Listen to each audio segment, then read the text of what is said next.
a nossa reunião do livro Pão Nosso, Psicografia de Chico Xavier, ditado por Emmanuel, o capítulo 80, que tem como título O Não e a Luta. Vai dizer o seguinte, quando Jesus fala em Mateus, versículo 37 do capítulo 5, que diz o seguinte: mas seja o vosso falar sim, sim, não, não. Vai dizer o seguinte, Emmanuel diz o seguinte nos comentários desse versículo: ama de acordo com as lições do Evangelho, mas não permitas que o teu amor se converta em grilhão, impedindo-te a marcha para a vida superior. Ajuda a quantos necessitam de sua colaboração. Entretanto, não deixes que o teu amparo possa criar perturbações e vício para o caminho alheio.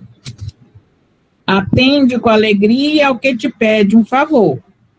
Contudo, não cedas à leviandade e à insensatez.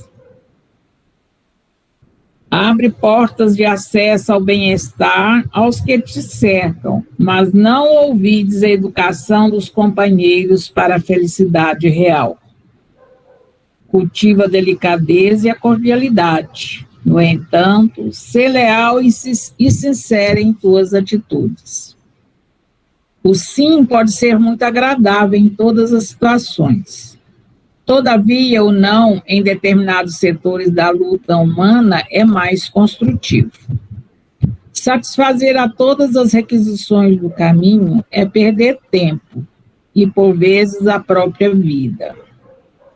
Tanto quanto o sim deve ser pronunciado sem incenso bajulatório, o não deve ser dito sem aspereza. Muitas vezes é preciso contrariar para o auxílio legítimo, se não perca.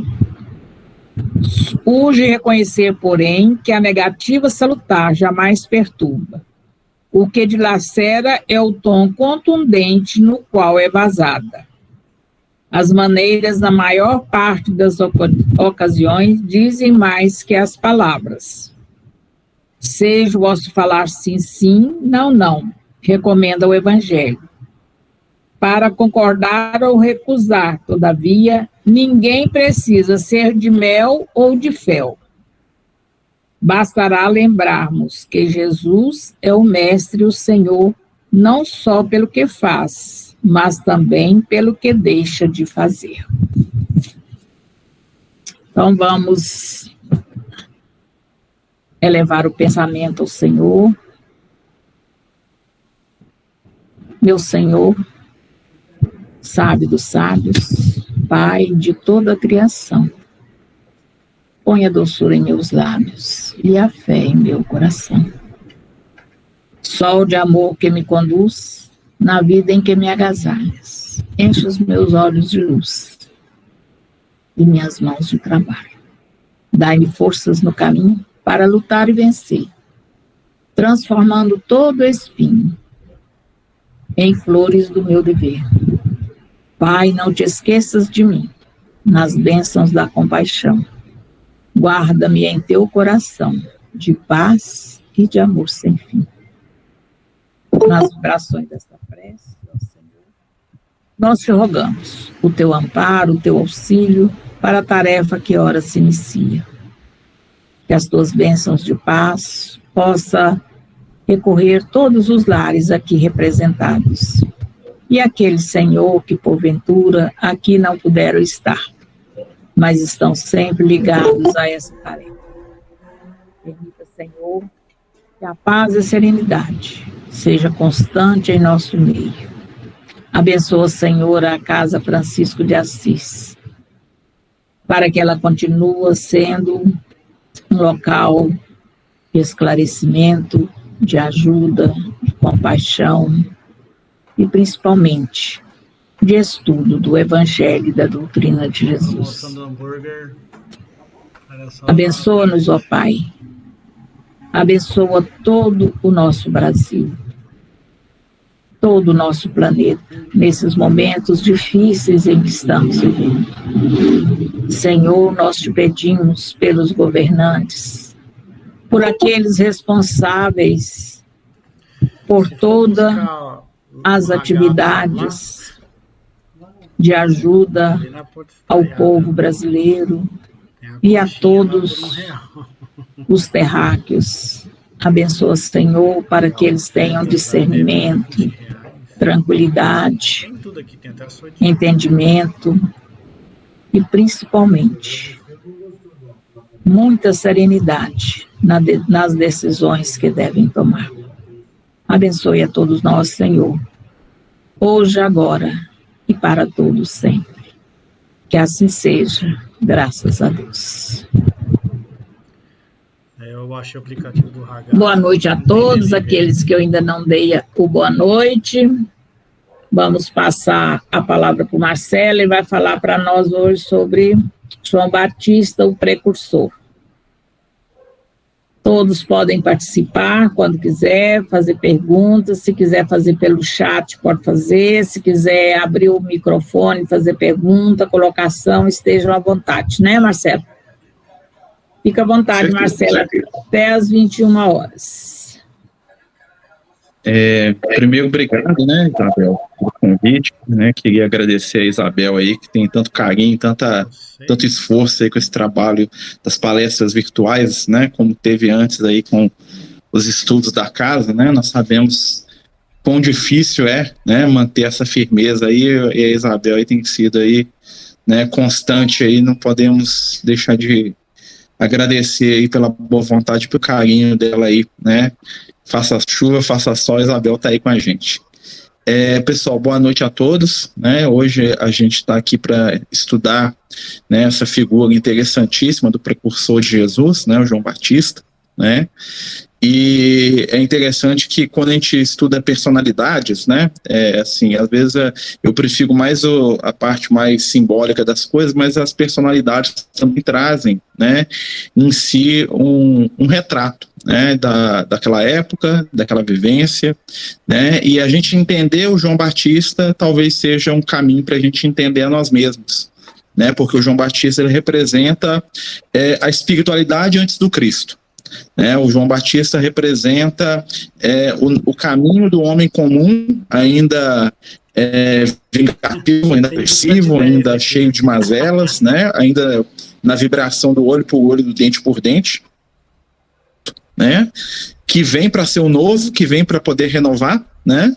Mas ao mesmo tempo que vai respeitar, né? E vai construir em cima de uma base que, quando a gente olha lá nos evangelhos, nós vamos perceber que a figura do João Batista, ela tem fundamental presença, né, porque o João Batista ele vai ser aquele companheiro que vai fazer o caminho de ser a ponte, o elo, entre a tradição judaica, entre o Antigo, entre o Velho Testamento e a Boa Nova, né, o Cristo, o Evangelho, né, e esse movimento que tomou o mundo, né, que nós precisamos tanto hoje reviver e vivenciar, que são os ensinamentos de Jesus.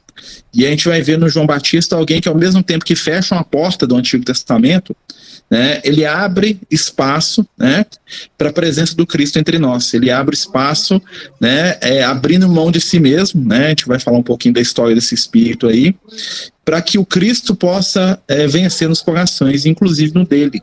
Né, quando a gente vai analisar a história, aí nós vamos ver que, né, o João Batista ele é um espírito, né, ele é um personagem singular na Bíblia, né, porque, primeiro, ele é o espírito que eu acho que tem a maior referência de reencarnação da história, né, porque de todas as questões de reencarnação, muitas vezes a gente fica, fulano foi reencarnação de ciclano, né, e aí tem uma dúvida, tem um acerto, alguém acerta, alguém fala, né, mas o único caso que a gente sabe 100% de um processo reencarnatório, de identidade, de vida passada e de, né, identidade naquela época é o João Batista, porque do João Batista nós temos a fonte mais confiável de todas, que é o próprio Jesus, né? Jesus, ele é categórico quando ele fala para os discípulos, né, que o João Batista era o Elias que havia de vir, né? Então, estabelecendo para nós aí não só a ideia da reencarnação, mas da responsabilidade espiritual desse companheiro que vem para ser realmente um símbolo, né, de ligação, como a gente está falando aqui, do passado e do presente. Para a gente pegar um pouco a história do João Batista, nós temos que lembrar, né, do parentesco dele com Jesus, né? Todo mundo sabe dessa história, eu acredito, né? O João Batista, que é filho de Isabel e Zacarias, né? Isabel, que era prima de Maria, né? Apesar dela ser bem mais velha, né? Já era uma pessoa idosa, mas vamos lembrar que padrão da época, gente, idoso, tá? Com mais de 30 anos, já era considerado idoso na época de Jesus, né? Você imaginar que, né, na época de Jesus as pessoas tinham uma média de vida, né? Uma expectativa de vida de 35 anos no máximo, né? Então, uma pessoa com 30 anos, uma mulher de 30 anos já seria considerada uma pessoa idosa, tá? Apesar que existiam, sim, pessoas com mais de 70, né? Mas era raríssimo, né? Dentro daquela condição social, daquela condição ali, né, de saúde sanitária da época, a maioria das pessoas, infelizmente, desencarnaram muito cedo, tá? Então nós vamos ver, né, sem entrar muito nessa história lá da idade da Isabel, que não é o objetivo aqui, né, nós vamos ver que desde o início a encarnação do João Batista é aquilo que os judeus chamavam de encarnação da promessa, né, ele era um prometido, ou seja, ele é alguém, né, que a espiritualidade, né, dentro do conceito religioso da época, anunciou. Né? A gente vai ver lá a história de Joaquim, que era um sacerdote, ele era um dos membros da tribo de Levi, né? E então ele era um levita, e ele era, né, um dos muitos que podiam ser sacerdotes, e o Joaquim, né? O Zacarias, sempre confundo Zacarias e Joaquim, né? O Zacarias, ele recebe uma mensagem direta da espiritualidade falando que através dele, né, iria renascer, né, um grande profeta do povo. Né? E assim o Zacarias ele né, não acredita no primeiro momento, né? E por causa da questão mesmo da idade da esposa, né? Tem um monte de questões ali também. E o que acontece, né? É fantástico que a gravidez ocorre, né? Conforme, né, muitas vezes a gente vai ver lá na história da Bíblia, que é um ciclo recorrente, né? A gente vai perceber que muitos personagens anunciados vêm de gravidezes extemporâneas, né? Tipo, o próprio Jesus, né? O próprio Moisés, né? O próprio profeta Samuel, vários personagens que nascem ali de maneira, vamos dizer assim, quase que milagrosa, né? O caso do Isaac, lá, o filho da Sara, lá, que já é idosa. Então isso é uma história recorrente, vamos dizer assim. E aí, o que nós vamos saber do João Batista? Né? Que ele era primo de Jesus. Isso é uma coisa que nós sabemos muito bem.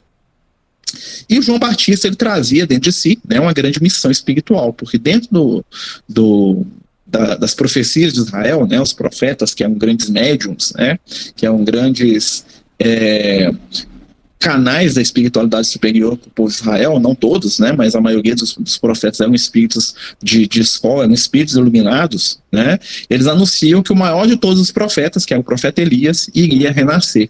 Né, havia uma promessa de que o profeta Elias ele seria responsável, né, para apontar para o povo de Israel o Messias. Então, né, que o povo ficasse tranquilo, que no momento que o Messias fosse aparecer, não haveria dúvida, porque o profeta Elias ia descer do céu e ia mostrar esse cara aqui que é o profeta, esse cara aqui que é o ungido, esse cara aqui que é o Messias. Né? Então havia uma crença popular de que o Elias não tinha morrido, né? Tinha uma lenda lá que o Elias tinha ido para o céu vivo, né? E que o Elias retornaria para poder apontar quem era o Messias. E eles esperavam isso.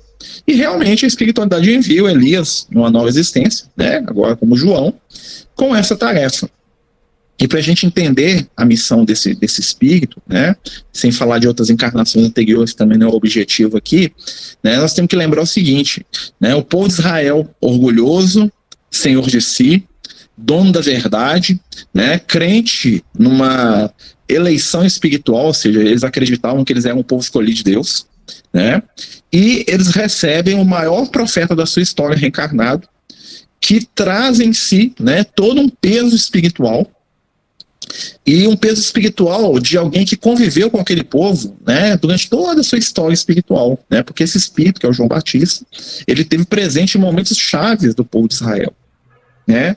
Então, é interessante a gente notar, fazer uma análise, um contraponto entre o João Batista e Jesus, né, que nós vamos notar o seguinte, enquanto Jesus, desculpa o cabelo na boca, enquanto Jesus passou a sua vida toda de certa maneira, sendo confrontado, né, pela elite religiosa de Israel, pelos fariseus, pelos saduceus, pelos doutores da lei, né, apesar de que Jesus sempre botava eles no bolso, né, mas a gente vai notar que esses companheiros sempre retrucavam e sempre questionavam o Cristo. A figura do João Batista tinha sobre o povo de Israel uma presença espiritual que era algo inimaginável, a tal ponto, né, que nos relatos que nós temos da vida de João Batista, em nenhum momento nós vamos ver os fariseus, os doutores da lei, todas essas pessoas que tinham poder, né, entrando no mínimo atrito com ele. Né? A palavra do João Batista tinha um peso para aquele povo, dado a ligação histórica que ele tem com o povo de Israel, né, que se a gente for analisar, era muito mais profunda para eles do que a do Cristo. Mas não no sentido certo, porque a palavra do João Batista se traduzia no poder do medo, da violência, né? E Jesus vai falar isso, que até o João, o reino dos céus era tomado pela violência. O que Jesus está querendo dizer? O João Batista é o cara que quando eles olhavam para ele, eles tinham medo. Jesus, ele veio inspirar pelo amor. E o trabalho do amor é diferente do trabalho do medo. Né? E talvez por isso os dois ali tiveram que um desaparecer para o outro poder crescer. Né? E nós vamos ver o João Batista, quem sabe da história dele, né?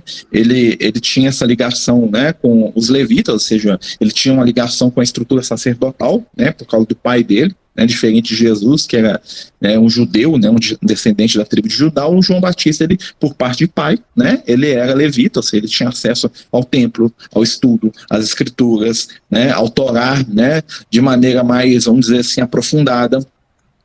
Né? O João Batista, né, pelo que a gente sabe aí por obras mediúnicas aí confiáveis, inclusive do Chico, né, ele teve contato muito grande com a ordem essênia, né, os essênios, né, e muitas das práticas do João Batista levam, tá, a ordem essênia, que era um terceiro grupo religioso que tinha o hábito de batizar, né, até bom te falar um pouco disso, né, porque muita gente fala João Batista, né, por que ele chamava João Batista? Na verdade é João o que batizava, né, porque ele tinha o hábito de batizar as pessoas, tá, então Batista não é o sobrenome dele, igual muita gente fala assim, Jesus Cristo, né, acha que Cristo é o sobrenome de Jesus, né, Cristo é um título, né, é uma palavra, ó, passando.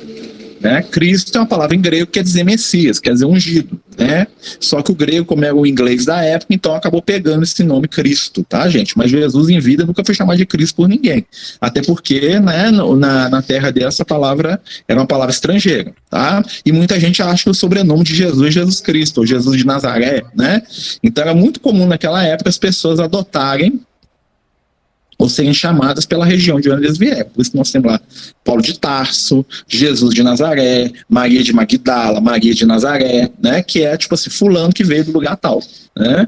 E o João Batista, exatamente por quê? Porque ele era o João e ele batizava, então ele tinha um apelido de Batista, ele era João ou Batista, né? Vamos lembrar aqui, gente, que tem dois João na Bíblia, né? Tem esse, o João Batista, que é o primo de Jesus, e tem o João o Evangelista, que nessa época é um rapazinho de mais ou menos 16 para 17 anos, que era um dos apóstolos de Jesus. Apesar dos dois Joões se conhecerem, tá? Em temperamento, em ação, em vivência, em espiritualidade, eram dois espíritos totalmente diferentes. Tá bom? O João é um ser muito mais elevado, porque a gente sabe, né? E o João Batista já era um espírito mais aferrado àquelas tradições ali da lei de Moisés. Muita gente confunde um com o outro.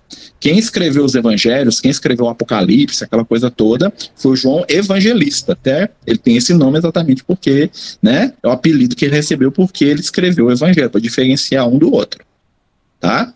Então o João Batista, qual que era a missão do João Batista? Era preparar o caminho de Jesus no plano físico. Né? O que o João tinha que fazer? Ele tinha que entregar o povo de Israel para Jesus. Né? Então esse espírito, ele tinha uma missão espiritual, né? Já que ele era, vamos dizer assim, o guia espiritual de Israel encarnado, né? De certa forma, né? Esse espírito, ele tinha a missão de pegar o povo de Israel, porque ele começa o povo de Israel, né? Isso aí, a gente estudando aí, né? A gente vai perceber algumas relações aí espirituais desse espírito lá do passado, desde Abraão, né? E a gente vai ver a história espiritual desse espírito, né? E o que acontece? Nós vamos pegar esse espírito que começa lá, que é a primeira encarnação dele, tá? Aí eu já estou entrando aqui na minha visão da coisa, tá, gente? A primeira encarnação desse espírito no povo de Israel foi como Abraão, né? Então é o mesmo Abraão, né? Depois Abraão retorna como José do Egito, né? E depois o José do Egito arruma aquela encrenca toda e a espiritualidade manda ele resolver no Egito, ele volta como Moisés, né? E aí depois ele volta como Elias e depois como o João Batista, tá? Aí, mas Jesus viu João Batista e Elias junto. Depois nós vamos entrar nessa história aí, tá? É outro caso, tá bom? Então, o que acontece? Esse espírito, ele tinha um peso espiritual muito grande. Então, era justo que ele, né, meio que entregasse o trabalho para Jesus. Falasse, mestre, construir esse povo aqui, né, para você, aos trancos e barrancos, acertando e errando, né, toma aqui o que é teu. Essa é a missão, né, do João Batista, entregar para Jesus. É levar as conquistas do Antigo Testamento, por isso que Jesus fala que com João Batista termina, né, os profetas e, né, termina a lei. A lei e os profetas vão até o João Batista, porque ele representa realmente a lei e os profetas, tá bom? Né, mas a gente está falando aqui, gente, qualquer dúvida é só perguntar, tá, gente? Porque eu estou querendo ser menos biógrafo e mais, vamos dizer assim, da importância desse espírito. Né, e nós vamos ver o seguinte, né? Como que era a época quando João Batista chega na Terra? Né? Muito parecida com a nossa aqui. Né? No sentido, vamos dizer assim, político da coisa. Nós vamos pegar o povo de Israel dividido, né? Invadido pelo Império Romano, né? O povo de Israel dominado, coisa que eles achavam, né, extremamente difícil de lidar, né? Porque, para dizer o mínimo. E nós vamos ver que o povo de Israel estava dividido entre um grupo que apoiava o controle romano, que era a casta sacerdotal, e um grupo de revolucionários que queria botar o pau para quebrar, para destruir tudo, para revoltar contra os romanos, que era um movimento zelota. Né? Até tinha discípulo de Jesus que era zelote. Tá? E aí o que acontece? Nesse momento, né, a espiritualidade estava preparando o planeta Terra. Se for ler lá no livro Caminho da Luz, né, nós vamos ver que, apesar, né, o Emmanuel fala que é interessante. O Emmanuel, quando ele escreve no Caminho da Luz, nós vamos ver que é a visão do romano, né, porque o Emmanuel era romano naquela época. Né?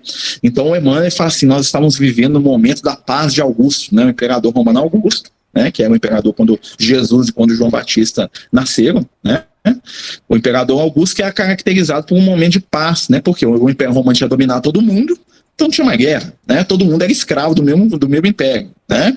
Do ponto de vista do Emmanuel, é interessante como é que isso influencia até a escrita do companheiro, né? E é interessante porque é o ponto de vista de um romano, né? Porque o Emmanuel era um romano, né? Ele fala assim que era o momento da paz de Augusto. Né? A humanidade ali, do mundo conhecido debaixo ali do poder do Império Romano, né? Então ali não tinha mais guerra, os romanos tinham pacificado tudo, né? Esse é o ponto de vista do Emmanuel, que era um senador romano na época, tá? E ele escreve meio assim, né? Ele vê a coisa pelo ponto positivo, e realmente a gente tem que buscar o ponto positivo, né? Mas qual é o ponto de vista do judeu? O ponto de vista do judeu já era totalmente diferente, né? Essa paz que o Emmanuel via para os judeus era o quê? Era uma escravidão, né? Era um domínio de um estrangeiro, né? Era uma humilhação constante, né? Para o povo de Israel era um estado de humilhação espiritual que eles estavam passando. Não tinha nada de paz romana para eles, não. Era uma paz que eles estavam engolindo à força, né? Porque era assim, eles estavam em paz porque o Império Romano estava com o pé na cabeça deles. Era isso que eles entendiam, né? Do ponto de vista deles, eles estavam no pior momento da história. Tá? Do ponto de vista dos romanos, não, tá? Paz, equilíbrio, né? Todo mundo debaixo da paz romana, né? Então são duas visões diferentes da mesma situação, né? Como nós estamos vivendo aqui hoje. Né? Quem que estava certo? Né? O Emmanuel? De certa maneira, sim, porque o Emmanuel estava percebendo aquilo por um prisma superior, ele estava olhando aqui do ponto de vista positivo. E era um ambiente propício para o Cristo encarnar. Tanto é que ele fala isso lá no Caminho da Luz, né? Que aquele ambiente facilitou a presença do Cristo, claro que ia facilitar. Né? Mas do ponto de vista do judeu, nós também temos que ter uma certa compreensão para aquele povo, né? Um povo orgulhoso, né? Um povo difícil e que não suportava ser servo, apesar de escravizar os outros também, mas eles não gostavam, né? Então eles estavam ali sendo constrangidos pela dor. E nesse momento, o que eles estavam mais esperando? A chegada do Messias, né? O que é o Messias do ponto de vista do judeu, gente? O Messias era aquele ser que ia vir para trazer o quê? A bênção de Deus para eles, e bênção para os judeus até hoje, né? E isso é uma coisa para a gente poder refletir, é o quê? Riqueza, saúde, né? E família tranquila. Isso é bênção. Prosperidade material, prosperidade financeira e saúde. Isso é bênção do ponto de vista. Então, quem era o Messias esperado? Né? Alguém que ia ser um rei poderoso, que ia trazer riqueza, poder, né? E que ia colocar Israel no lugar de direito deles, ou seja, eles esperavam o Messias que ia vir destruir o Império Romano e colocar Israel no lugar do Império Romano, né? Para os judeus não tinha nada errado com a paz romana, desde que fossem eles que estivessem impondo a paz para o resto do mundo. Ou seja, eles queriam ser Roma. Eles queriam estar no lugar de Roma. Eles não queriam paz com ninguém, não. Eles queriam dominar. E para eles o Messias era isso. Né? Imagina quando chega Jesus. O choque. O que o pessoal ia falar? Esse cara não é o Messias, não. Não, você quer amar o próximo? Não, nós queremos uma promessa do rei Davi lá, o Senhor dos Exércitos jogando chuva de granizo de fogo na cabeça do faraó. É isso que, né? É isso que nós queremos. É o anjo do vingador matando os romanos igual matou os primogênitos do Egito. É isso que nós queremos. Nós queremos de paz, de amor. Aí nós vamos entender a função do profeta Elias. O Espírito Santo já sabia disso. Né? Qual que era a função do João Batista? Era pegar o povo e falar, gente, é esse aqui, tá? Ah, mas esse cara é estranho. Não, eu tô falando, pode acreditar que esse cara aqui que é o Messias. Não, mas ele não tá fazendo o que a gente quer, não tem problema, é ele mesmo. E vocês vão seguir ele, né? Porque eu tô mandando, né? Essa é a visão do João Batista, tá? Mas a gente sabe, né, muito bem que Jesus não precisava, né, de alguém que o apontasse ou que dissesse que ele era o Messias, nesse sentido, né? Então o papel do João Batista é mesmo de abrir uma porta, né? E nós vamos ver hoje que o João Batista ele começa a missão dele antes de Jesus. Né? Enquanto Jesus estava naquele momento de despertar espiritual, né, conforme aí, né, vários estudiosos, vários autores, inclusive espíritas e outros não falam que Jesus viveu um momento ali do despertar de quem ele era de verdade, nós vamos ver que o João Batista começa a reunir, né, ele sai pregando, né, ele se torna a voz que clama no deserto, e é interessante que isso é simbólico, tá, gente? Não só ele andava pelos desertos, né, e ele é uma pessoa extremamente ascética, né? Por que é uma pessoa ascética? Ele tinha uma aparência, né, quase que selvagem, né, o pessoal, as descrições de João Batista falam, né, que ele se vestia com peles, comia gafanhoto, mel silvestre, né, o João Batista, se a gente fosse ver ele hoje, né, ele seria parecido quase com o homem das cavernas pra gente. Um cara saído lá do meio do deserto, lá sujo, né, com o olhar injetado assim, clamando a Deus, né, comendo lá com um favo de mel na mão e falando e vociferando para tudo quanto é lado. Esse é o João Batista, né, um profeta do Antigo Testamento em tudo, né? O João Batista ele tinha a aparência do profeta do Antigo Testamento, né? Ou seja, um cara que não se misturava com vício, um cara que estava além das questões mundanas, né? E o próprio Jesus brinca com isso em determinado momento, né? E o Jesus sempre faz umas referências muito interessantes, que ele fala assim, ó, veio o João Batista que não comia nem bebia e falava assim, é louco, possuído de demônio. Né? O pessoal falava isso pro João Batista para ele. Pro João Batista ninguém tinha coragem de falar não, mas depois que Jesus falava, né? E aí vem o Filho do Homem, ou seja, vem Jesus, né? E fala assim, lá vem o glutão, bebedor de vinho, amante das mulheres e amigo das prostitutas, né? Então, nenhum dos dois servia, né? O João Batista, que é o cara, né, quase que estranho, não valia nada. Jesus, que é um cara, vamos dizer assim, do povão, né, alegre, participante, né, misturava com as pessoas, né, ditas de má vida, né, era mal visto também. Bebia vinho, né, comilão, glutão, né, então para ninguém serve nunca. Mas por que a gente está falando isso? O João Batista ele começa uma pregação que era muito interessante. E nós vamos entender isso quando a gente falar da questão do batismo. Olha só. Né, que é um hábito que está até hoje arraigado dentro das igrejas, das religiões, e a pessoa fala, mas por que a doutrina espírita tem batismo? O que é o batismo, gente? O que o João Batista fazia? O batismo de João Batista consistia em 3 etapas. Primeira dela, né, ele falava assim, olha, o Messias está vindo e nós temos que nos preparar para ele chegar.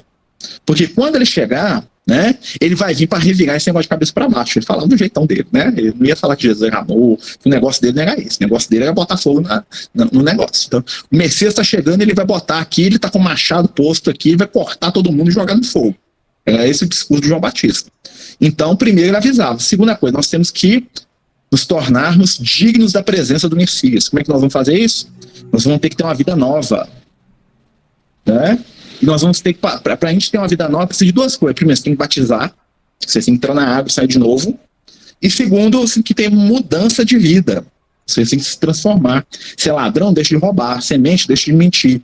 Né? Se é adúltero, se é criminoso, se é bandido, se é isso, se é aquilo, e ele jogava o dedo na cara de todo mundo. Então você tem que mudar a sua conduta. E aí o que acontecia? O batismo é uma coisa muito interessante, né, que vocês vão notar que sempre que o batismo era feito, né, onde que o pessoal jogava água primeiro, quando não era de imersão, né, nessa região aqui da cabeça aqui, ó, né, o coronário, né, então o que o João Batista fazia?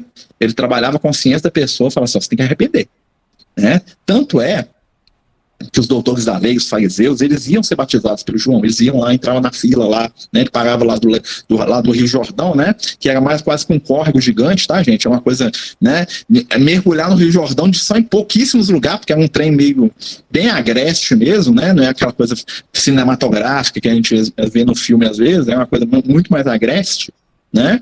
E aí o que acontecia? Os fariseus, o doutor da lei, os líderes todos estavam na fila. E o João Batista, em vez de contemporizar com eles, falou: o que vocês estão fazendo aqui? Vocês são filhos do diabo, vocês são filhos, né? E descia lendo os caras. Os mesmos que não aguentavam. Uma palavra que Jesus falava, que ia matar Jesus, quando João Batista os acusava de tudo e contra tudo, na frente do povo, eles ficavam caladinhos. Né? Então, eles ficavam calados. Né? E aí nós vamos entender, essa questão que você falou, não tinha pecado, né? O objetivo do batismo não é resolver questão de pecado. O objetivo do batismo é o quê? É abrir a porta para a pessoa se transformar. Então o que o João Batista fazia? Vou te batizar aqui, ó. Né? O que é o batismo, gente? Uma limpeza fluídica. Ele jogava água na cabeça, a água é um elemento solvente universal, né? Quem quiser saber um pouco mais sobre a importância da água, tem um capítulo do livro Nosso Lar, se não me engano, no capítulo 18 ou 17, que o André Luiz visita o Bosque das Águas, ele visita lá, né, e ele percebe que a importância que a água tem no mundo espiritual, né? Ela carrega vibrações iluminadas. Então, o que acontece? A água ali, né? O que o João Batista estava fazendo? Estava dando um passe naquelas pessoas, dispersando energia negativa daquelas pessoas, desconectando esse chakra aqui, limpando isso aqui, que normalmente fica entupido, né? Que é o chakra que liga a gente com as energias superiores. Falando assim, ó, tô te batizando. Ou seja, eu tô te dando um passe aqui, tô tirando as energias negativas. Agora, produzam frutos de arrependimento. O que é produzir fruto de arrependimento? Reforma íntima. E aí nós vamos ver que o João Batista fazer uma coisa que é muito parecida com o que tem na casa espírita hoje. Você chega na casa espírita e quer tomar passe, né? Quer fazer atendimento fraterno, quer conversar com alguém aqui, você chega. Né? Aí você vai lá, senta na cabine de passe, você toma um passe lá, tira as energias pesadas, né? A espiritualidade dá aquela limpada ali, reequilibra suas energias. Aí o que acontece? Você volta lá para a palestra, ou então depois da palestra, né? Fala assim, ó, muda de vida, faz reforma íntima, busca se melhorar, né? Vamos estudar a doutrina espírita, o evangelho, para poder nos melhorarmos, evoluirmos como seres humanos. Era o que o João Batista falava com o pessoal. Só que ele falava do jeitão dele, falava assim, ó, o machado tá posto. E quem não se arrepender e não mudar, vai ser cortado e lançado fora, né? Na casa espírita a gente não fala isso, fala assim, não, nós temos que mudar, né, para afastar as obsessões, as presenças negativas, né, para sermos pessoas melhores, a reforma íntima. É o mesmo discurso com uma, vamos dizer assim, uma vestimenta diferente. O que o João Batista falava na base da pancada, né?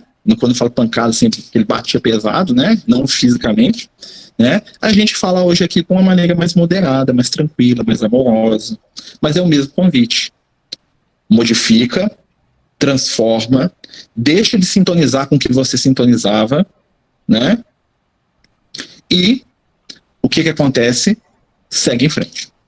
Porque aí quando Jesus chegar, quando o Messias estiver aqui, você vai conseguir seguir o que Jesus está ensinando. Era esse o objetivo do João Batista. Estava preparando as pessoas para lições do Messias. Mas tinha que ter mudança, né? Tinha que ter transformação. Mas aí é a questão de Jesus ser batizado. Por que Jesus é batizado? Jesus é batizado simplesmente porque ele quer ser igual a todo mundo, né? Nós temos que lembrar, né, que na doutrina espírita a gente sabe, né, respondendo essas questões do batismo de Jesus, o conceito de pecado que a gente tem da Igreja Católica, essas coisas, pecado original, a doutrina espírita não tem esse conceito. Cada um de nós é responsável pelo que faz. Eu não sou culpado pelo pecado de um pretenso antepassado meu, que é uma figura lendária, que é Adão e Eva, que comeu uma maçã lá. Isso não existe, tá, gente? Isso é um símbolo, né? O que é pecado do ponto de vista espiritual? Pecado é quando eu faço alguma coisa que fere a minha consciência.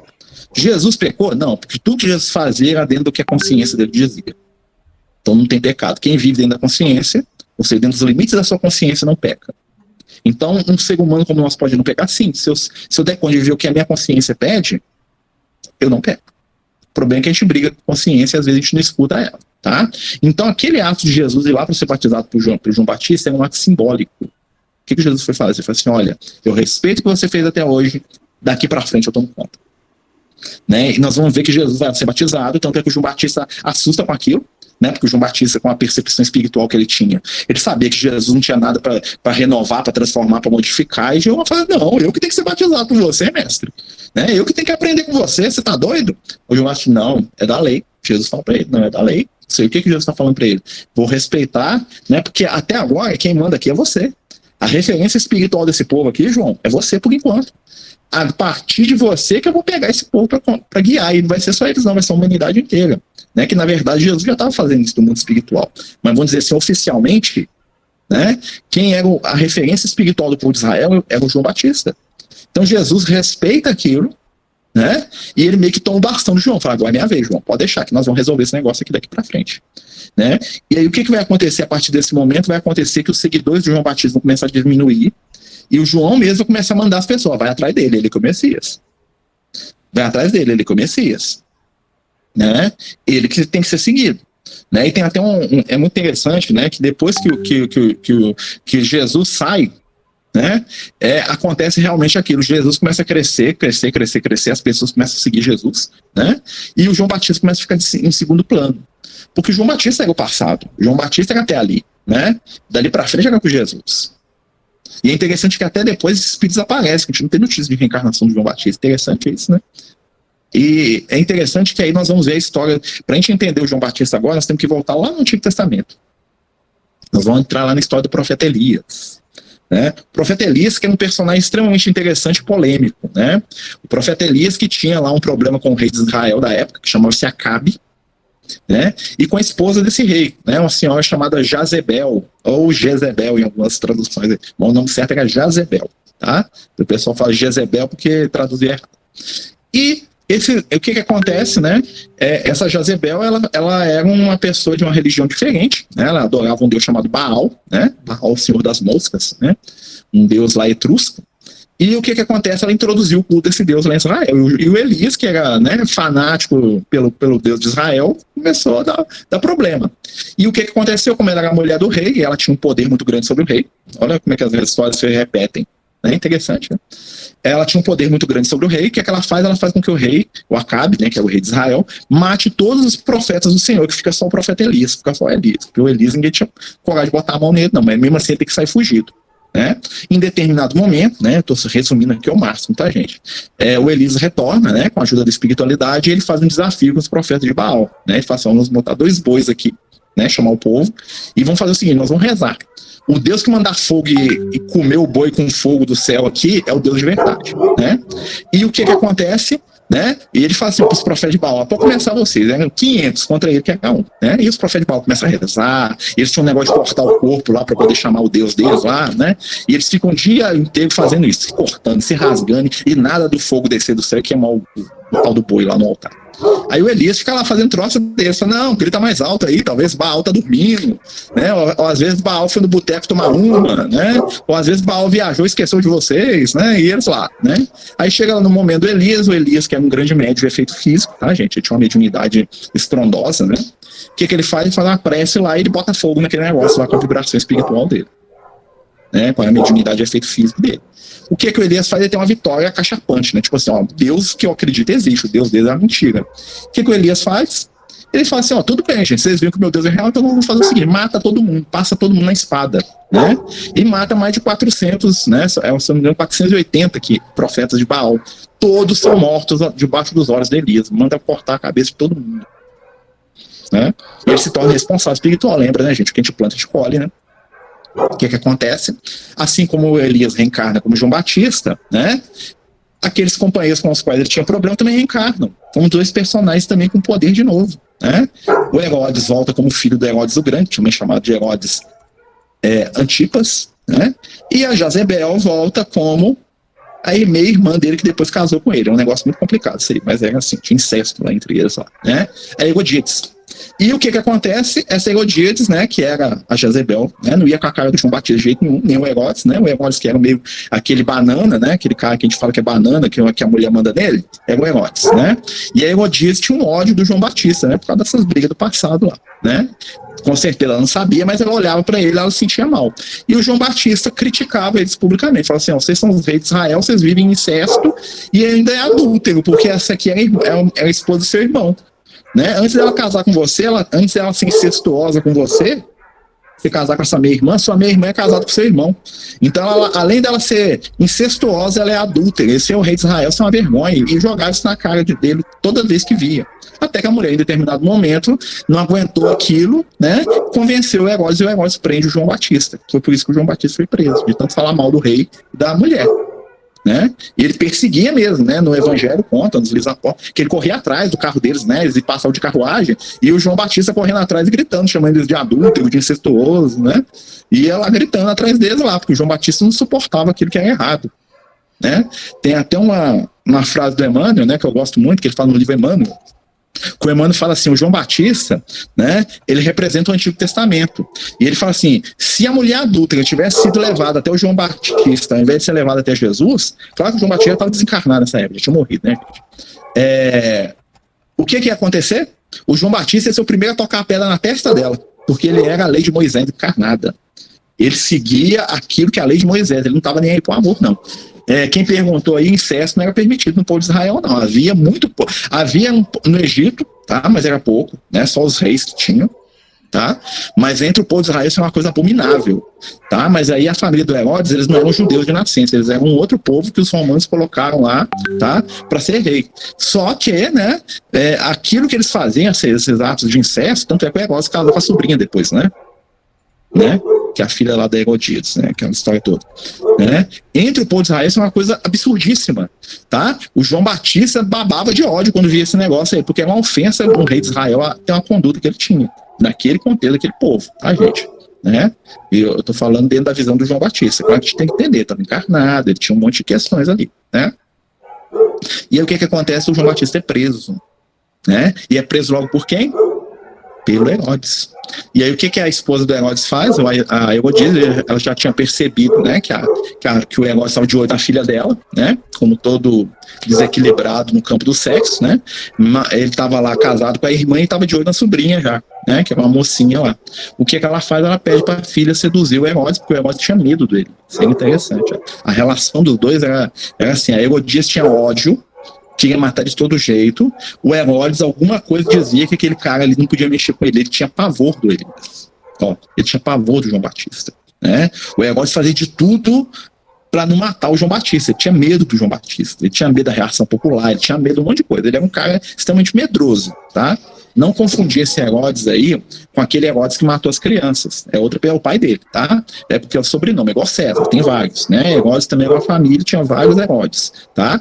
O Herodes que matou as crianças lá, aquele lá já tinha morrido, é o pai desse que nós estamos falando aqui. É o Herodes o Grande, né? Que eles chamavam o Grande, não sei porquê, né? Um assassino, né? Mas né? São coisas da história, nós estamos contando história demais, mas vamos voltar aqui, né? Então o que acontece, né? O João Batista acaba preso, né? E é interessante que quando o João Batista estava lá na prisão, Jesus manda um discípulo dele, na verdade o João manda um discípulo dele até Jesus para perguntar se Jesus era o Messias mesmo, né? Por quê? Não porque o João duvidasse, mas porque ele queria reforçar a figura do Messias diante do povo. E aí Jesus fala pro discípulo de João, fala assim, os cegos vêm, os doentes se levantam, o evangelho do reino é pregado, né? Então, é o que nós estamos esperando, está acontecendo, né? Por quê? Porque Jesus ali, ele reforça a característica de Messias dele, não o Messias que o povo esperava, né? E é interessante que, olha só uma coisa muito, né? Lembra que o João Batista, ele tinha um poder muito grande com o povo de Israel, né? Qual que era o sonho do João Batista? Tem um evangelho apócrifo muito interessante, se não me engano, no evangelho de Tomé, que um dos discípulos de Jesus vai até o João Batista, se não me engano, é o André, né, que era discípulo dele antes de ser discípulo de Jesus, dos apóstolos, e pergunta para o João Batista: se a gente conseguir te libertar, o que você ia fazer? Né? E o João Batista fala assim: eu vou atrás dele, vou seguir ele. Então, o que o João Batista fala? Se eu saísse aqui da cadeia, de onde eu estou preso, né, eu ia virar de seguidor de Jesus, eu ia seguir ele. E aí, no mesmo momento, o João Batista vira para o André e fala assim: mas isso nunca vai acontecer. E por que isso não acontece, né? Por quê? Porque imagina o João Batista do lado de Jesus. Jesus vem para trazer a lei do amor, do perdão, da compreensão, né? Aí imagina o João Batista com aquele espírito dele lá, né? De fogo, né? Olhos de fogo dele lá. Imagina o primeiro fariseu, o doutor da lei, que questionasse Jesus na frente dele. O que ele ia ligar pro cara? Você cala a boca, que ele é o Messias. Eu tô mandando você acreditar nele. Vocês ficam quietos, Siné, que esse cara aqui é o Messias. Eu tô falando para vocês acreditar nele, não tô mandando vocês acreditar. O pessoal ia tremer e aceitar Jesus por causa do João Batista. Ou seja, a missão de Jesus ia ser atrapalhada pela presença de João Batista, porque Jesus não estava ali para levar pela violência. Jesus estava ali para convencer pelo amor.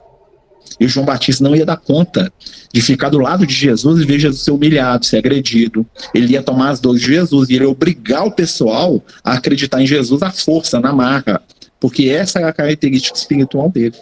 E aí, ao mesmo tempo que a espiritualidade faz, ela faz com o João Batista, fala assim, agora você resolveu seus problemas kármicos aí, meu filho.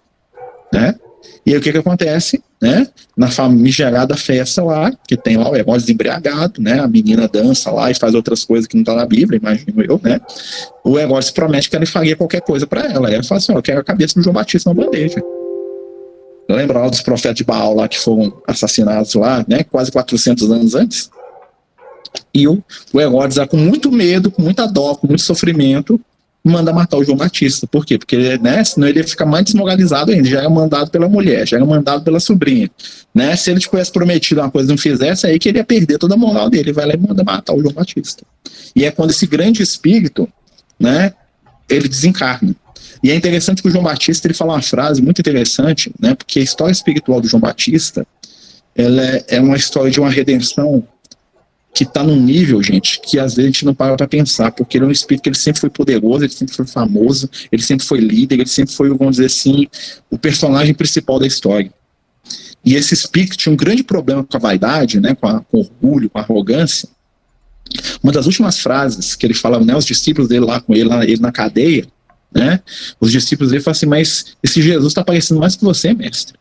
E ele fala a frase que, na minha opinião, é a frase da redenção espiritual dele.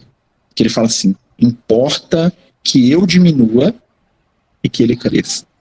Quando a gente vê o João Batista falando isso ali naquele contexto, né, de reino de Israel com Jesus ali do lado, a gente não percebe o peso que tem essa frase. Porque quando ele fala isso, ele está pegando toda a história dele no povo de Israel, de mais de quase 3.000 anos com aquele povo, né, no qual ele foi praticamente o dono do povo de Israel durante todo o tempo, lembra? Né? A missão dele era entregar para Jesus. Né? E o que ele fala assim? Fala assim, não importa que eu suma dessa história, agora chegou a minha hora, passar a bola para frente. E isso para alguém, né, como nós, né, que é um espírito ainda voltado para as questões da paixão humana, é difícil. Né? E aí nós vamos ver uma referência que Jesus faz a ele que ajuda a gente a se entender. Né? Vocês vão notar que em determinado momento Jesus fala assim para os discípulos, até quando eles estão conversando sobre João Batista. Se pergunta assim, mas mestre, né, não fala que o Elias tinha que vir, como é que é o Messias? Né? Os discípulos dão uma cutucada em Jesus, falam assim, mas se é o Messias? Jesus fala assim, né? Não o Messias que eles esperavam, mas Jesus é o Messias. E eles falam, mas nós não estamos entendendo, mestre, porque lá na Bíblia, lá no Torá, nos livros da lei, fala, né, os profetas falam que quando o Messias viesse, Elias estaria aí. Cadê o Elias? Não apareceu esse Elias, né? E aí o que Jesus fala assim, em verdade vos digo, que Elias já veio e não o reconheceram. Antes fizeram dele aquilo que desejaram. E aí fala que os discípulos entenderam que Jesus está falando do João Batista. Olha que interessante, né? O João Batista, Jesus não fala categoricamente, Elias é o João Batista, ele não fala isso, né? Mas ele joga a semente aos discípulos, apesar da limitação intelectiva que a maioria deles tinha, eles entenderam, estou falando do João Batista. E aí Jesus continua e fala assim, em verdade vos digo, dos nascidos de mulher, nenhum é maior do que João.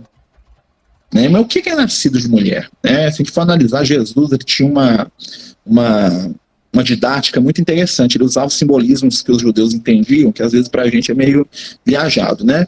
Então, o que é nascido de mulher? Né? Jesus usa 3 termos, e João Batista também usa, né? Ele chama o povo ignorante de raça de víboras, lembra? O próprio Jesus fala isso, o João Batista fala isso mais de uma vez, raça de víboras, quem nos ensinou a fugir, né, do machado que está posto, né? Jesus chama o povo de raça de víboras, né? Em determinado momento Jesus fala dos nascidos de mulher, e Jesus referia a si mesmo como filho do homem. Olha que interessante, víbora, mulher, homem. Olha, Jesus trabalha esses 3 conceitos. Lá no Antigo Testamento, o que nós temos? A serpente, a Eva e o Adão. É um símbolo. Jesus está reciclando um símbolo que era comum para eles. O que são a raça de víboras? Víbora, serpente, é um símbolo do instinto. Quando Jesus fala assim, raça de víboras, quando João Batista fala raça de víboras, apesar da agressividade, né? O que ele está dizendo?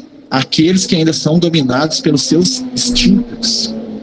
A humanidade, aí, ó, né? A humanidade que ainda é dominada pelos seus instintos.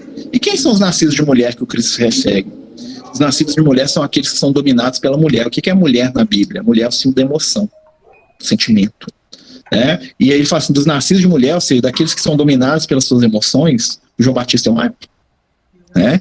E aí nós vamos ver o comportamento e a personalidade de João Batista, nós vamos perceber realmente. João Batista é um nascido de mulher, ou seja, totalmente passional, totalmente desequilibrado emotivamente, né? Lembra? João Batista era capaz de sair gritando e xingando o outro no meio da rua, como ele era capaz de batizar e tentar salvar todo mundo. Né? Ou seja, João Batista era alguém que era dominado o tempo todo pelas suas emoções. Né? O João Batista é o exemplo da segunda revelação, porque a primeira revelação, né, era o quê? Era a lei de Moisés. A lei de Moisés existe para disciplinar instinto. Não pode, não pode, não pode, não pode, não faz, não faz, não faz, não faz. Não, é para controlar instinto. A segunda revelação, que é o Cristo, que é o João Batista, que ele precisa dela, é o que é a lei do amor. É ensinar a não ser apaixonado e ensinar a amar. E qual que é a terceira revelação? A fé raciocinada, a doutrina espírita. E Jesus é o que? O Filho do Homem, o homem razão. Jesus é o que vem depois disso tudo. Né? Olha só como é que isso tudo encaixa. Né? Então, assim, a primeira, a segunda, a terceira revelação. O João Batista é o cara que estava saindo, ele estava saindo do primitivismo e entrando nos filhos de mulher, nos nascidos de mulher. Então ele é um espírito totalmente apaixonado, dominado pelas emoções, né? Capaz, te amo, mas te odeio, né? Defendo a Deus, mas mando matar todo mundo depois, também morro por causa disso depois, por causa da sou vítima da paixão e sou apaixonado. Né? O João Batista é bem um símbolo do que nós somos. Né? E olha que dos nascidos de mulher ele está melhor, né? Segundo Cristo. Ou seja, ele já está numa condição que está melhor do que a maioria de nós. Então, o que é o João Batista? É alguém que era dominado pelos seus sentimentos, pelas suas emoções. Jesus, ele era muito emotivo e muito sentimental, mas o sentimento do Cristo não o dominava. Quem dominava ali era a razão, né? O sentimento era a força motriz. Jesus era movido pelo amor, pela caridade, pela bondade dele, né? Mas Jesus nunca era controlado por elas. A diferença, o João Batista não, ele era movido e era controlado. Isso é ser nascido de mulher.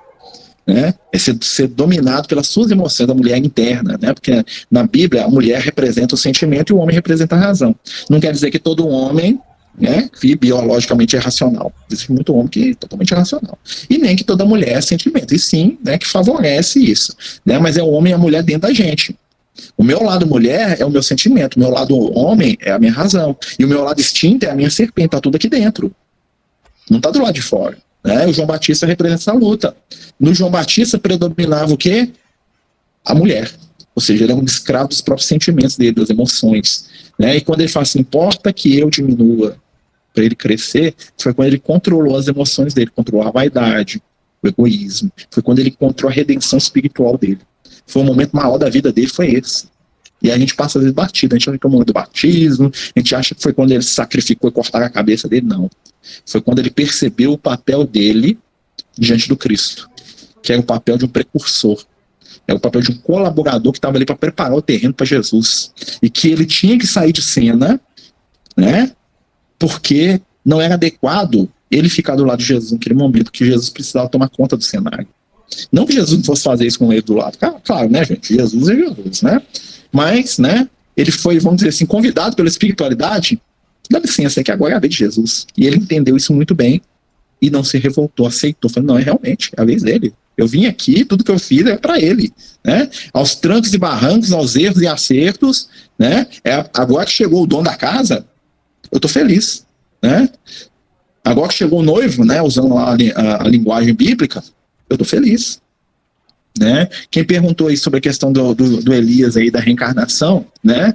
Existem muitas respostas teológicas. Então, quando eu não quero acreditar em reencarnação, fala assim, ele tinha o poder do Elias, ele representava o Elias. Né? Quem quer acreditar, né? Nós não estamos aqui para forçar conceito para quem não quer aceitar. Né? Sem contar que isso seria uma arrogância muito grande da nossa parte, nos acharmos dono da verdade.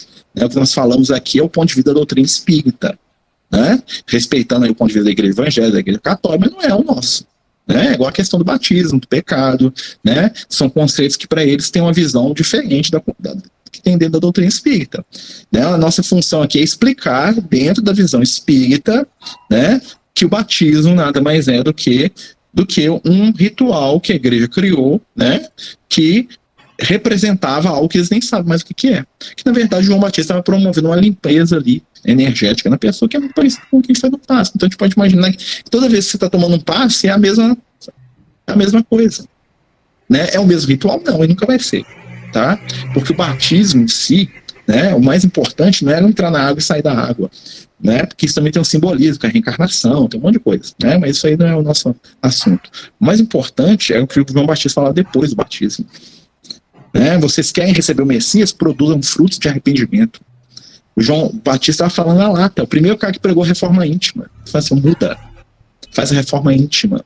E se a gente for analisar, todas as pessoas que seguiam Jesus eram pessoas que passaram pelo processo do batismo. No sentido que começar a renovar a sua vida, né? Ah, mas tem um símbolo. É o símbolo e nada é a mesma coisa, tá, gente? Né? O que importa é a ação. E o que aconteceu com eles? Reforma íntima. Pedro fez reforma íntima. Maria de Magdala fez reforma íntima. Né? A maior transformação do evangelho. Paulo de Tarso fez reforma íntima. Né? O Ananias fez reforma íntima. Todo mundo que conheceu Jesus, que foi tocado pelo Cristo, tinha que mudar. Né? Deixar de lado o homem velho. Paulo usava esse termo muitas vezes. Né? O homem velho é o quê? Aquilo que eu era até hoje. Não é a pregação do João Batista? Né? Só que o João Batista falava, né, na base do machado, vai vir, vai decepar todo mundo aí que não acreditar nele. O João Batista era meio, né, brucutu, né, gente, um homem das cavernas pregando o evangelho, né? Jesus não, é a paz do amor, da compreensão. Jesus é outra onda, né, gente? Jesus é outra coisa, né? Jesus é a linguagem do amor, da compreensão, da transformação, da renovação. Jesus convida, o João Batista obrigava, né? Jesus nos alerta, nos toca. Jesus se sensibiliza, olha nos olhos. O João Batista, ele é o quê? Ele amedrontava, ele gritava, ele levantava a mão para o céu, ele clamava, ele fazia o fogo descer, né? Jesus não, ele prometia a água da vida, né? Mas o João Batista era mal, estava errado? Não, o João Batista estava dando o que ele tinha. Ele não dava conta de fazer o que Jesus fazia, né? Então ele estava no papel dele, ele preparou até ali, dali para frente era com Jesus. Aí eu repito de novo, Jesus, ele fala isso categoricamente, até João, o reino do céu era tomado pela violência. O que isso quer dizer? Aprender a se espiritualizar na base da pancada, que é o que o povo não conta comigo, não. A partir de agora, vai ser na base do amor. E aí nós vamos entrar na questão da doutrina espírita, né, como terceira revelação, né, a fé raciocinada, quando do amor nós passamos para a razão, né? Porque a gente seguia Jesus porque a gente amava, né? Via Jesus ficar, Jesus, nossa, te amo. Ah, faço, Jesus, você está falando, eu faço tudo que você mandar, mestre, eu te amo. Só que tá na vibração do Cristo, eu faço tudo, né? Aí vem os espíritos e falam assim, agora nós vamos explicar para você por que você tem que fazer, né? Então João Batista amedrontava. Jesus começou a ensinar a amar. A doutrina espírita vai trazer pra gente os porquês. Ah, por quê? Porque é assim. Por que Jesus ensinava isso? Por isso, né? Então Jesus é a porta, Kardec é a chave, né? Quando a gente fala Kardec, não o Kardec pessoa, mas a obra do Kardec, né? Aí nós vamos ver que tem um encadeamento ali, ó. Né? Então, qual que é a função da doutrina espírita? É abrir a chave do evangelho. É explicar por que Jesus falava assim, por que Jesus fazia assado, né? E quando a gente pega a doutrina espírita, nós entendemos Jesus de uma maneira muito mais profunda. Porque até agora, antes da doutrina, nós seguimos, né? Porque a gente ama Jesus. Então a gente vai atrás, onde Jesus vai, nós estamos indo, mano. Não pode esse cara, que é, sei lá, não sei nem o que ele tá falando de ele, mas eu tô indo junto. É essa a nossa vibração com Cristo. Com o João Batista, né, a primeira revelação, como é que é? Tô indo, porque senão eu vou pro inferno, vou ser cacetado aqui, ó. Vou reencarnar nas trevas, vou sofrer. Ele mandou, eu vou, porque senão, ai. E quando eu tenho espírito, eu vou porque eu entendo. Jesus é maravilhoso, eu amo Jesus, mas por que eu amo Jesus? Ah, porque Jesus é o Messias, porque Jesus é o Mestre. Ah, agora eu entendo Jesus. Tá vendo como é que a construção de conhecimento espiritual, ela caminha? E se não tivesse o João Batista para ser aquele cara que nos assustou, né, como dizia o meu avô, meu velho Lucas, não Lucas Espírito, meu avô que chamava Lucas também, né, ele falava assim, ó, que se o boi soubesse a força que tem, ele botava a gente para puxar a carroça, né, para puxar o carro de boi. Eu lembro de eu andando com ele, ele tinha um carro de boi lá, aquele carro de boi bonito, né, e ele tinha uma vara com um prego na ponta que ele ficava chuchando os boi para os boi andar, né, e ele ficava olhando para aquilo, os boi lá tomavam aquele cutucão e andava, né, devagarinho, né. E ele fala assim, meu filho, se os boi tivessem cabeça, nós é que ia puxar esse carro, né? E ele falava uma coisa assim que ele dizia muito interessante, né? Quem não sabe escutar por favor, tem que levar chuchada de ferro. Aí nós vamos entender a função do João Batista. O João Batista é o cara que estava lá com o chucho, empurrando a gente para evoluir. Porque a gente não estava pronto para ouvir o convite amoroso. Aí veio Jesus e começou a falar, pega aí, esse cara não precisa tocar ferro em mim, não precisa me dar uma agulhada para me andar, né? O convite de Jesus é amoroso. Aí vem a doutrina espírita, agora com a doutrina espírita eu entendo o que eu estou fazendo aqui. Agora eu peguei por que eu estou aqui. Por que eu estou encarnado? Né? Quem não sabe o quê? Tá. Quem não sabe escutar o convite do amor precisa levar a chuchada da dor. É isso que o velho Lucas falava. Assim, o que quer dizer? O boi não entende convite. Né? Então ele furava ele. Moisés, né? João Batista, os profetas, né? O que eles faziam com a gente? Cutucavam a gente na base da dor. A dor é um mecanismo para o espírito que ainda é rebelde. Aí veio Jesus e começou a convidar a gente amorosamente, a gente foi seduzido pelo amor do Cristo. No melhor sentido. Né? E aí veio a doutrina espírita agora, e explica pra gente, agora vocês vão entender por que Jesus está chamando vocês. Né? E aí nós voltamos aqui para nossa época. Né? E a gente volta para esse momento aqui, né? E nós vemos o quê? Nós estamos vivendo um mundo pós-moderno, né? Estamos aqui afastados fisicamente uns dos outros, entretanto ligados por afinidades espirituais, senão a gente não estava aqui conversando, falando, né? Eu que eu falo demais, então para vocês me escutarem quase uma hora, vocês têm que ter uma paciência de Jó, né? Então assim, né? E o que acontece? Qual que é o nosso momento atual, gente? É o momento da gente entender por que as coisas acontecem. Muitos dos nossos companheiros encarnados estão vivendo na onda da serpente. Estão brigando, agredindo, xingando, nervoso, querendo morder quem quer que seja, reagindo. Né? Porque instinto é reação. Né? Outros companheiros estão na onda do quê? Do amor. Vai dar certo, vai melhorar, vai ficar bom, vamos rezar, vamos fazer prece, melhor, ótimo. É uma boa onda. Né? Mas nós podemos ser convidados ao passo a mais com Cristo, que é o quê? Vamos entender o que está acontecendo. O que está acontecendo com o mundo? Né? Nós estamos num momento de transformação. E toda transformação, é só a gente consultar a nossa história, né, os livros de história, é sempre dolorosa. E sempre que tem um momento de choque, de catástrofe muito grande na humanidade, depois vem um momento de crescimento espiritual muito grande, material, moral. A humanidade sempre dá um salto evolutivo depois de um grande momento de perda, de dor, sempre depois de uma grande escuridão, vem um momento de luz muito grande, né? A humanidade está do jeito que está hoje, tecnologicamente, cientificamente, porque depois da Segunda Guerra Mundial. A Segunda Guerra Mundial assustou tanto a humanidade, né, que nunca mais teve outra guerra mundial para perceber isso. Nós temos umas brigas, mas nunca, nada que chegue aqui é livre. Nossa, aqui deu um choque na gente.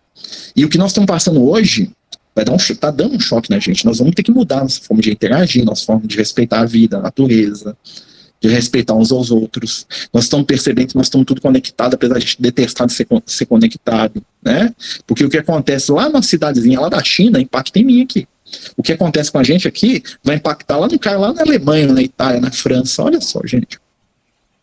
É ou não é uma oportunidade de a gente poder rever os nossos conceitos de pátria, de nação, de humanidade? Estamos todos ligados. Né? E isso é o próximo passo para a gente poder perceber que nós estamos ligados também com o mundo espiritual que está à nossa volta. Porque enquanto nós pensamos e vibramos, nós estamos atraindo e afastando entidades desencarnadas. Né? E aí nós vamos lembrar lá da fala do João Batista, que serve para a gente hoje. Eis que ele está à porta e bate, e com o machado às suas mãos, eis que ele cortará todo o galho que não der fruto e vai lançá-lo no fogo. O João Batista é meio assustador, né? Mas o que ele estava querendo dizer? Né? A mudança na nossa porta. E ela pode vir de maneira dolorosa. O João Batista enxergava a coisa por esse prisma, né, da dor. Né? O galho que não der fruto vai ser cortado. Cortado e ser jogado fora, o que é o fogo? Fogo é renovação, né? Nós somos renovados pela dor, pelo fogo. Aí nós já estamos sendo. Então, né, vamos aprender com esse espírito a diminuir para que Jesus cresça. Acho que a maior lição do João Batista é essa frase: importa que eu diminua para que ele cresça. Então, quando a gente for lá brigar por política, por religião, por que for, vamos lembrar: quem tem que ganhar, quem tem que crescer é o Cristo no nosso coração. O meu ego, a minha vaidade, o meu eu, o meu orgulho, né, esse aqui que me acompanha há muito tempo, nós temos que buscar diminuir.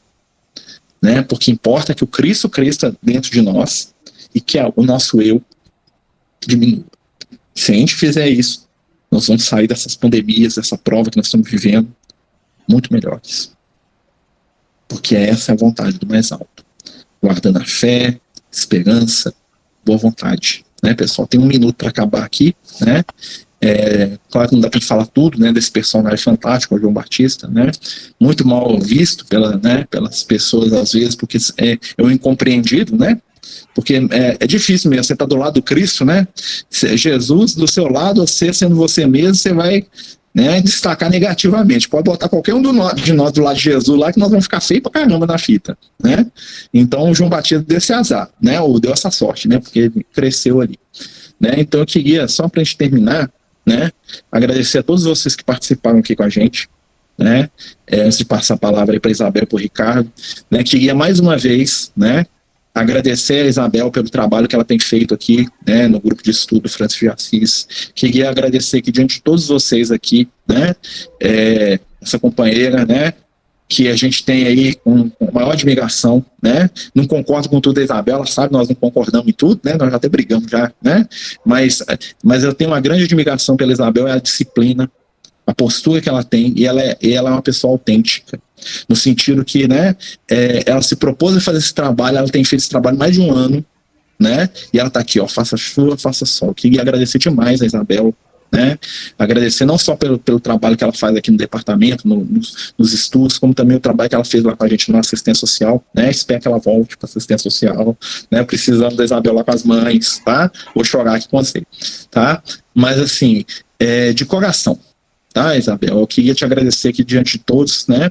e assim, eu acho que esse trabalho dos estudos do Francisco de Assis não teria ido para frente, senão, claro que muita gente ajuda, claro, né, mas você tem sido aí a mão firme aí nesse trabalho. De coração, queria te agradecer e pedir a Jesus para te abençoar e te iluminar por tudo que você tem feito aí, né, sabendo que você já engoliu muito sapo, né, e muitos sapos grandes, né, mas é isso mesmo, esse é o caminho de quem quer seguir Jesus, tá? Eu queria colocar aqui mais uma vez o meu respeito, né, a minha gratidão, tá? E pedir a Jesus para te abençoar muito, né? Tô te falando de coração aqui diante de todo mundo, né? Só podemos te agradecer, viu, Isabel? De coração mesmo. Só posso te agradecer e te pedir perdão por qualquer bobagem, que o Marcelo fala muito bobagem também. Quem fala demais tem esse risco, tá? Mas é de coração, tá bom? Muito obrigado mesmo por tudo que você tem feito aí, por toda a sua boa vontade, pelo seu carinho, tá certo? Gente, é isso. Desculpa passar do horário aí, mas tem coisas que a gente tem que falar. Né?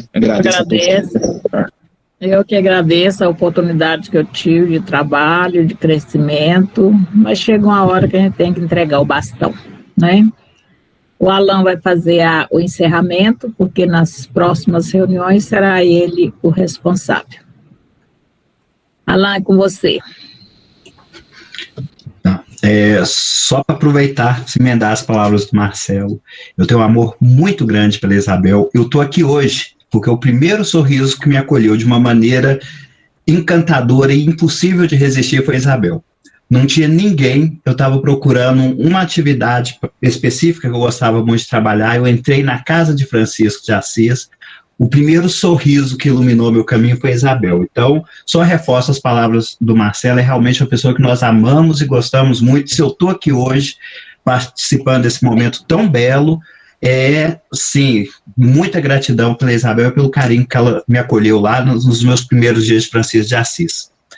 Vamos, então, encerrar a reunião, convidando a todos, agora no mês de abril, nós vamos ter a campanha de estímulo ao estudo do livro Ação e Reação.